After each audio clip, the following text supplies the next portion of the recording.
सब service movie में हमें निक और मैगी के हंसते खेलते परिवार को दिखाया जाता है। एक दिन उनके हंसते खेलते परिवार में अचानक निक की पत्नी के सीने में शदीद दर्द होने लगता है। शदीद दर्द होने के कारण उसे फौरी तौर पर हॉस्पिटल में ले जाते हैं। डॉक्टर मैगी का चेकअप करने के बाद निक को मैगी के बारे में बताता है कि उसे शदीद दिल का दौरा पड़ा है, इसलिए उसका फौरन ऑपरेशन करना होगा। अगर थोड़ी सी भी देर हुई तो ये कोमा में जा सकती है। मैगी निक को कहती है कि मेरे बाद मेरे बच्चों का ख्याल रखना, क्योंकि मेरी जिंदगी का कोई भरोसा नहीं है। इसलिए निक अब मजीद परेशान हो जाता है, क्योंकि उसे अपनी ड्यूटी के अलावा अपने बच्चों और अपनी पत्नी को भी संभालना होगा। निक परेशान हालत में सोचने के बाद उसे ख्याल आता है कि क्यों ना अपने बच्चों की देखभाल के लिए AI रोबोट कंपनी से राब्ता किया जाए। इसलिए वो अपने बच्चों के साथ आर्टिफिशियल इंटेलिजेंस रोबोटिक एक कंपनी में रोबोट खरीदने के लिए पहुंच जाते हैं, जहां पर कंपनी का मैनेजर निक को मुख्तलिफ रोबोट के फ्यूचर बताने लगता है और साथ में ये भी बताता है कि इन रोबोट्स को ऐसे जदीद टेक्नोलॉजी के साथ तैयार किया गया है कि ये इंसानी भावनाओं को परख सकते हैं और आने वाली हर मुश्किलात का भी सामना कर सकते हैं, साथ ही इनकी हर जरूरत को भी पूरा कर सकते हैं। इसी दौरान निक की बेटी अचानक वहां से गुम हो जाती है। निक उसे ढूंढने के लिए कंपनी के मुख्तलिफ अपार्टमेंट्स में जाता है, मगर उसकी बेटी उसे नहीं मिलती। जब निक ऊपरी मंजिल पर पहुंचा तो एलिस नामी रोबोट उसकी बेटी का हाथ पकड़कर निक को देती है। निक अपनी बेटी को सही सलामत देखकर बहुत खुश हो जाता है। फिर निक एलिस रोबोट के फीचर के बारे में कंपनी के मैनेजर से पूछने लगता है। एलिस की समझदारी को देखकर उसे महसूस होता है कि वो मेरे बच्चों का बेहतरीन ख्याल रख सकेगी, इसलिए वो इस रोबोट की पेमेंट करके उसे बुक करा लेता है और अगले दिन कंपनी वाले एलिस को निक के घर पर छोड़ देते हैं। निक एलिस को अपने घर का सारा काम दाम देखने के लिए कहकर अपनी बेटी एस्ला को स्कूल छोड़ने के लिए चला जाता है। एलिस निक के हुक्म के मुताबिक घर की पूरी सफाई करने लगती है और निक जब अपने बच्चों के साथ घर वापस आया तो पूरे घर को नीट और क्लीन देखकर एलिस से बहुत खुश हो जाता है, क्योंकि उसने अपनी ड्यूटी बहुत ही अच्छे तरीके से सरअंजाम दी थी। रात के वक्त एलिस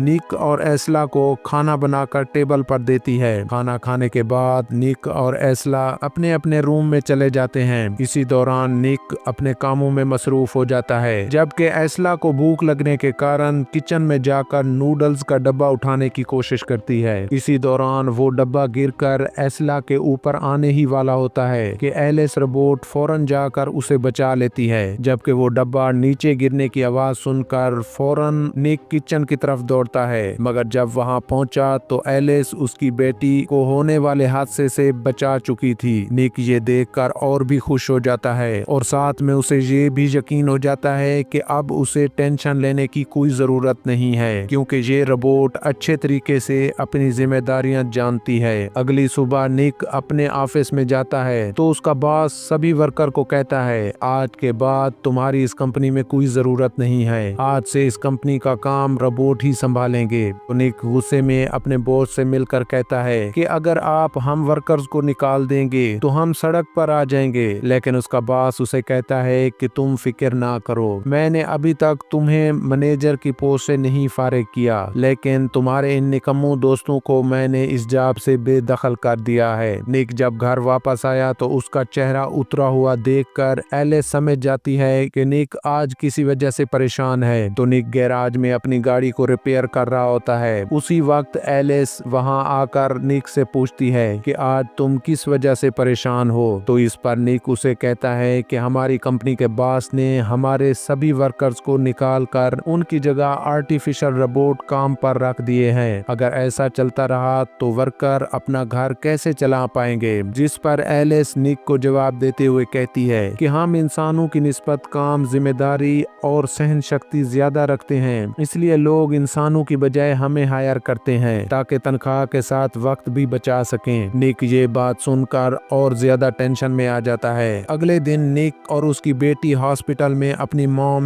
मैगी से मिलने के लिए गई, जहां पर मैगी की बेटी एस्ला उसे कहती है कि एलिस बहुत ही अच्छी रोबोट है, जिसने कल रात ही मुझे गिरने से बचा लिया। मैगी भी ये बात सुनकर एलिस का शुक्रिया अदा करती है, क्योंकि उसका ये वहम टल चुका था कि उसके बच्चों का ख्याल कौन रखेगा। फिर मैगी एलिस को बुलाकर कहती है, अगर मेरे इस ऑपरेशन के बाद बाद मेरी जान चली जाए तो मेरे बच्चों का ख्याल तुम ही रखना और उन्हें माँ की कमी महसूस नहीं होने देना। तो एलिस इनकी बातों को अपनी मेमोरी में महफूज कर लेती है। उसी वक्त जब निक डॉक्टर से मैगी के ऑपरेशन की तैयारी के बारे में पूछने गया तो डॉक्टर उसे सॉरी कहते हुए बताता है कि जिस डॉक्टर ने मैगी का ऑपरेशन करना था वो फ्लाइट मिस होने के कारण नहीं आ सका, लिहाजा अब मैगी का बचना बहुत ही मुश्किल हो गया है। बदकिस्मती से ये तमाम बातें मैगी सुन लेती है, लेकिन वो अपने आप को मजबूत करके निक को हौसला देते हुए कहती है कि तुम परेशान ना हो, जिंदगी और मौत ऊपर वाले के हाथ में है, बस तुम मेरे बच्चों का ख्याल रखना। मगर ये बात सुनने के बाद परेशान हालत में निक घर वापस लौट आता है। जब एलिस इसकी परेशानी को देखकर उसे रिलैक्स करने और जहनी स्ट्रेस को दूर करने के लिए उसके करीब आती है, मगर निक को ये बात अच्छी नहीं लगती, इसलिए वो फौरन अपने घर से निकलकर अपने दोस्तों के पास चला जाता है जिसे कंपनी के ओनर ने कंपनी से निकाल दिया था। सभी वर्कर एक दूसरे का दुख बांटते हुए निक के साथ ड्रिंक करते हैं। ड्रिंक की हालत में एक दोस्त निक और बाकी वर्कर्स को साथ लेकर उस कंपनी में चला जाता है जहां पर पहले सभी वर्कर काम करते थे। वहां जाकर उन रोबोट्स को तोड़ने लगते हैं जिनकी वजह से उनकी नौकरी जा चुकी थी। निक उन्हें रोकने की बहुत कोशिश करता है, मगर उनके दोस्त उसकी एक भी नहीं सुनते क्योंकि उन्हें नौकरी के जाने का बहुत दुख था। निक अपने दोस्तों की ये हालत देखकर उनसे झगड़ा करके वापस घर आ जाता है। जैसे ही घर में इंटर होता है तो सामने पड़ी फोटो में निक और उसकी बेटी के साथ उसकी पत्नी की फोटो नहीं होती और उसे पता चल जाता है कि ये और कोई नहीं बल्कि एलिस का काम ही होगा। इसलिए वो अपने दोस्तों का गुस्सा एलिस पर निकाल कर कहता है कि जितनी भी फोटो हैं मैगी की फोटो कहाँ गई हैं, लिहाजा उन्हें फौरन पहले की तरह ठीक कर दो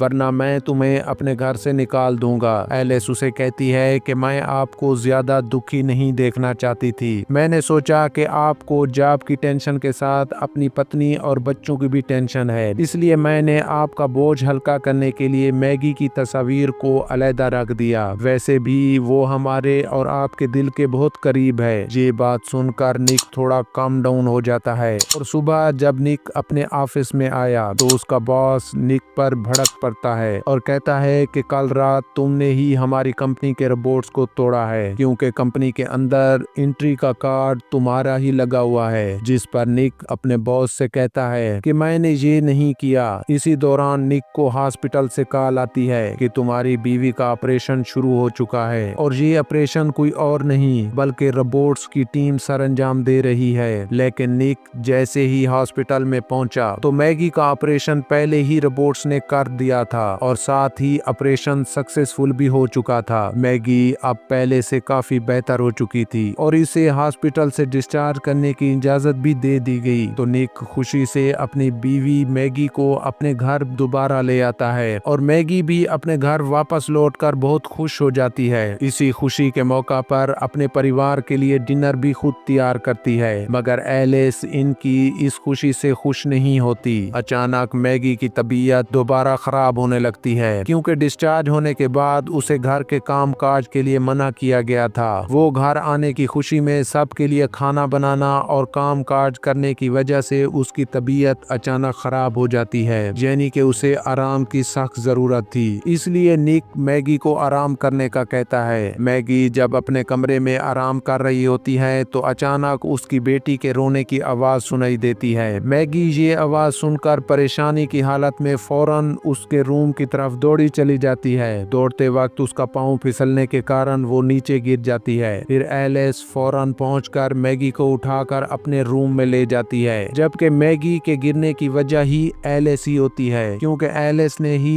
एस्ला की आवाज में रोने की आवाज निकाली थी ताकि मैगी ये आवाज सुनते ही दौड़ती हुई आए और सीढ़ियों से गिरकर मर जाए। मगर ये उसका प्लान नाकाम हो जाता है क्योंकि एलिस के अंदर निक की भावनाएं ऐसे उतर चुकी थी कि वो अब निक को अपनाना चाहती थी, इसलिए उसे मैगी को मारने के अलावा और कोई रास्ता नहीं होता। निक को जब मैगी के गिरने का पता चलता है तो वो फौरन घर पहुंचकर मैगी की तबीयत के बारे में पूछता है और साथ ही उसे रेस्ट करने का भी कहता है। इसी दौरान निक का दोस्त आकर कहता है कि तुमने अपने बॉस को रोबोट के तोड़ने वाली बात बता दी है, मैं अब तुम्हें जिंदा नहीं छोड़ूंगा क्योंकि मेरी जिंदगी भी अब खतरे में है। मगर निक निक कहता है कि मैंने कोई ऐसी बात अपने बॉस को नहीं बताई, आप मेरा यकीन मानिए। मगर इसका दोस्त इसकी बात माने बगैर उस पर वार करने लगता है, जबकि ये सारा मंजर एलिस देख रही होती है और फौरन उसे पकड़कर दूर फेंक देती है। फिर निक को घर लेकर वापस आ जाती है, लेकिन इंसानी भावनाओं को मद्देनजर रखते हुए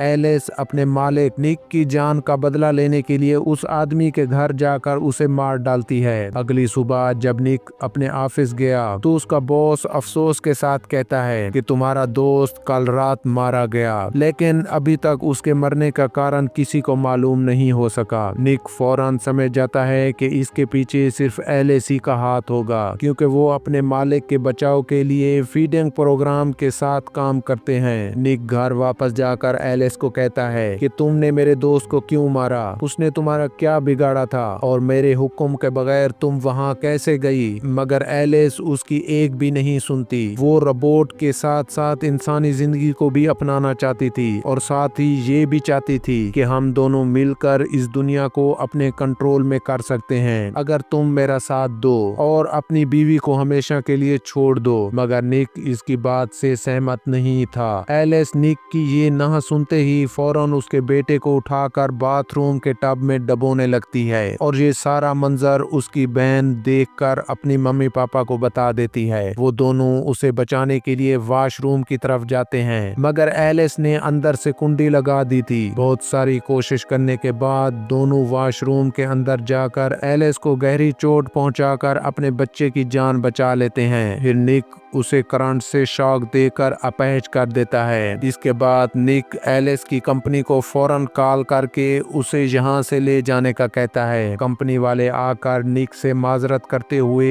एलिस को वहाँ से ले जाते हैं और मैगी भी एम्बुलेंस बुलाकर अपने बच्चों को हॉस्पिटल ले जाती है। अगले सीन में हमें दिखाया जाता है कि आर्टिफिशियल इंटेलिजेंस साइंटिस्ट एलिस की मेमोरी निकालकर उसे चेक करने लगते हैं कि आखिर इसके अंदर कौन सी ऐसी 01 सोर्स आई कि ये इंसानी भावनाओं के अंदर घुसकर फीडिंग प्रोग्राम से हटकर काम करने लग गई। मगर इन चेकिंग के दौरान एलिस इतनी पावरफुल और समझदार रोबोट बन चुकी थी कि वो दूसरे तमाम रोबोट्स को अपने साथ कनेक्ट करके खुद को मेन रोबोट में तब्दील कर दिया और अब वो जैसे चाहे सभी रोबोट को अपने इशारों के साथ काम करवा सकती थी। इसके बाद कंपनी के साइंटिस्ट को मारकर अपनी शक्ल जैसे रोबोट को हॉस्पिटल जाकर निक की पत्नी और उसके बच्चों को मारने के लिए भेज देती है और खुद निक के पास आ जाती है, जो कि निक क्लब में बैठकर ड्रिंक कर रहा होता है। एलिस निक का हाथ पकड़कर उसे कहती है कि तुम मुझे अपना लो